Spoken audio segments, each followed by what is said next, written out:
नमस्कार, राजस्थान न्यूज में आपका स्वागत है। चलिए जानते हैं राजस्थान की 15 महत्वपूर्ण फटाफट बड़ी खबरों को। लेकिन इससे पहले अगर आपने अभी तक इस चैनल को सब्सक्राइब नहीं किया है तो प्लीज चैनल को सब्सक्राइब कर बेल आइकन को भी प्रेस कर दीजिए ताकि खबरों का अपडेट आपको मिलता रहे। सचिन पायलट कैंप के मंत्री हेमाराम चौधरी ने राजनीति से लिया संन्यास। खड़गे को लिखा पत्र, बताइए वजह। बता दें कि राजस्थान कांग्रेस में टिकटों के लिए चल रही खींचतान के बीच कैबिनेट मंत्री हेमाराम चौधरी ने सक्रिय राजनीति से संन्यास ले लिया है। वन मंत्री हेमाराम चौधरी ने कांग्रेस अध्यक्ष मल्लिकार्जुन खड़गे को पत्र लिखा है। पत्र में विधानसभा चुनाव नहीं लड़ने का ऐलान किया है। हेमाराम चौधरी ने कांग्रेस अध्यक्ष मल्लिकार्जुन खड़गे के लिखे पत्र में लिखा, जीवन में मैं ऐसे पड़ाव पर खड़ा हूँ जहाँ खुद को सक्रिय राजनीति जीवन के लिए पूरी तरह से समर्पित करने में असमर्थ हूँ। मैंने हमेशा माना है कि जिस तरह से पार्टी ने मुझे कम उम्र में बड़ी जिम्मेदारी दी थी वैसे ही मुझे आगे आने वाली पीढ़ी को मौका देना चाहिए। उन्होंने लिखा कि मेरा अपना मानना है कि उम्र दराज और वरिष्ठ राजनेता को नैतिक आधार पर युवाओं को प्रेरित करना चाहिए, राजनीति में आगे बढ़ने का मौका दें। राजस्थान कांग्रेस चीफ और एक कैंडिडेट पर ईडी की रेड, गहलोत के बेटे को समन, चुनाव से पहले एक्शन। जी हां, बता दें कि राजस्थान कांग्रेस चीफ गोविंद सिंह डोटासरा के आवास पर गुरुवार को सुबह ईडी की टीम पहुंच गई। इसके अलावा मुख्यमंत्री अशोक गहलोत के बेटे वैभव को भी एजेंसी ने पूछताछ के लिए तलब किया है। केंद्रीय एजेंसी ने राज्य में कई जगहों पर एक साथ छापेमारी की है। इनमें निर्दलीय विधायक ओम प्रकाश हुडला के 7 ठिकाने भी शामिल है। उल्लेखनीय है कि हुडला को कांग्रेस ने महुआ सीट से प्रत्याशी भी बनाया है। ऐसे में कांग्रेस से जुड़े लोगों पर चुनाव से ठीक पहले ईडी के एक्शन से सियासी तापमान भी बढ़ गया है।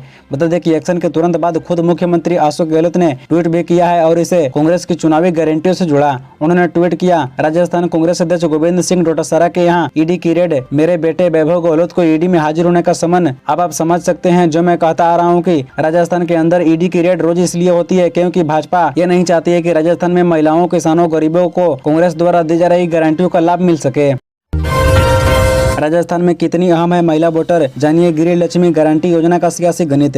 जी हां, बता दें कि राजस्थान में कांग्रेस कर्नाटक जैसा दाव चला है। महिला आबादी को साधने के लिए परिवार की महिला मुखिया को साल में 10,000 रुपए मिलेंगे। चुनाव से पहले सीएम अशोक गहलोत के दाव ने महिलाओं को लुभाने के लिए 2 बड़ी घोषणाएं की है। बता दें कि राजस्थान में 2.5 करोड़ महिला वोटर है। पिछले कुछ चुनाव के ट्रेंड को देखे तो पता चलता है कि पुरुषों के मुकाबले महिला ज्यादा वोट करती है। ऐसे में कांग्रेस लंबे समय से महिला वोटरों को अपने पाले में करने का प्रयास कर रही है। इसी कड़ी में गहलोत सरकार ने इंदिरा गांधी स्मार्टफोन योजना के जरिए महिला वोटरों को साधने की कोशिश की। करीब 1.35 करोड़ महिलाओं को इस योजना के तहत स्मार्टफोन देने की घोषणा मुख्यमंत्री ने की थी। इसके अलावा उज्ज्वला गैस कनेक्शन धारकों को 500 रुपए में सिलेंडर और अन्नपूर्णा फूड पैकेट योजना भी महिलाओं को ध्यान में रखकर चलाई गई थी। मैं क्यों छोड़ू, अशोक गहलोत ने सीएम पद पर खुलकर कह दी बात, क्या करेंगे सचिन पायलट।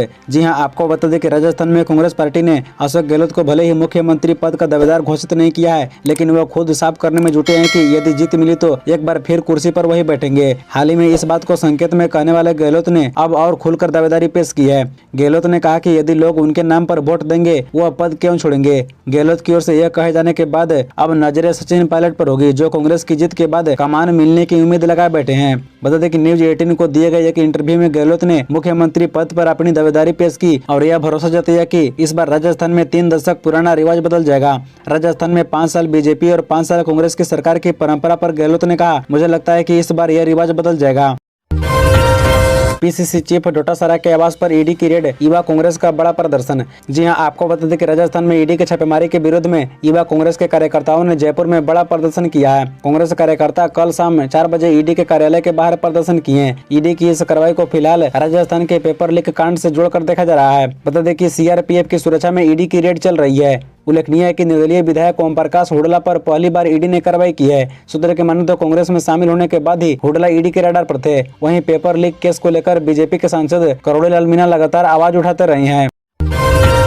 दारू, जेवर और कैश चुनाव प्रभावित करने की कोशिश, राजस्थान में जब्त हुआ 283 करोड़ का अवैध सामान। बता दें कि राजस्थान में विधानसभा चुनाव को लेकर आदर्श आचार संहिता लागू है। सुबह में 25 नवंबर को वोटिंग होनी है। चुनाव कार्यक्रम के ऐलान के बाद से अब तक 16 दिनों में 283 करोड़ की अवैध सामग्री जब्त की गई है। जब्त सामग्री में अवैध शराब, नकदी एवं अन्य सोने चांदी का आभूषण शामिल है। जानकारी के मुताबिक गत विधानसभा चुनाव के समय की गई कुल जब्ती से अब तक 400% अधिक है। राज्य के निर्वाचन विभाग के अनुसार प्रदेश में अलग अलग एजेंसियों से जारी रिपोर्ट में यह जानकारी दी गई है। जब्त सामग्री को पुलिस ने सील कर दिया है। आगे की जांच की जा रही है। गौरतलब है कि चुनाव को प्रभावित करने वाली ऐसी कोई भी सामग्री जिसका कोई वैध बिल न पेश किया गया हो, उसे अवैध सामग्री घोषित कर जब्त कर लिया जाता है। सुबह में पुलिस ने नाकाबंदी, गश्ती और जांच के दौरान इतने अधिक मूल्य की सामग्री को जब्त किया है।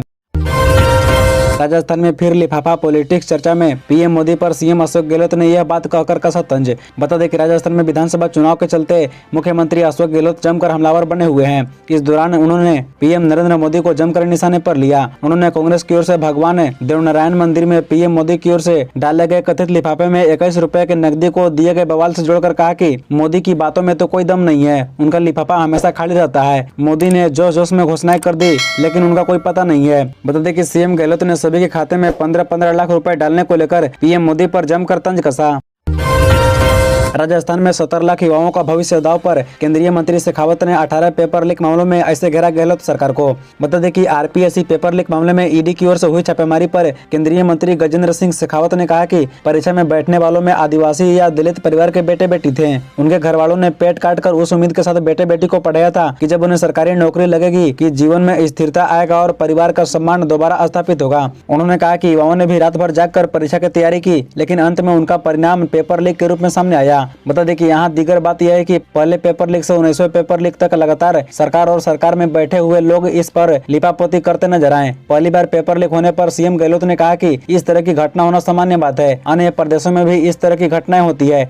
बाद में अपना राग बदला और कहा कि हम इसमें जांच कराएंगे। राजस्थान विधानसभा चुनाव 2023 जयपुर में 2 बार चुनाव हारने वाली अर्चना शर्मा प्रचार के दौरान हुई भावुक। आंसू देख कालीचरण सराफ बोले, रोने से वोट मिलते तो। जी हां, आपको बता दें कि चुनाव के दौरान अक्सर कई प्रत्याशी प्रचार के दौरान भावुक हो जाते हैं। कई बार इसका सकारात्मक असर भी देखा जाता है। प्रत्याशी के भावुक होने से लोगों के मन में सहानुभूति पैदा होती है और चुनावी माहौल पक्ष में बन जाता है। बता दें कि बुधवार को चुनाव प्रचार के दौरान जयपुर की मालवीय नगर विधानसभा सीट से कांग्रेस प्रत्याशी डॉक्टर अर्चना शर्मा भावुक हो गई। उनके आंसू बहने लगे और वे बोल नहीं पाई। इसका वीडियो सोशल मीडिया पर वायरल हुआ तो भाजपा प्रत्याशी कालीचरण सराफ ने प्रतिक्रिया दी। सराफ ने कहा कि रोने से वोट मिलते तो वे पहले ही जीत जाती। इसी तरह रोजाना खबरों से अपडेट रहने के लिए इस चैनल को सब्सक्राइब कर बेल आइकन को भी प्रेस कर दीजिए। धन्यवाद।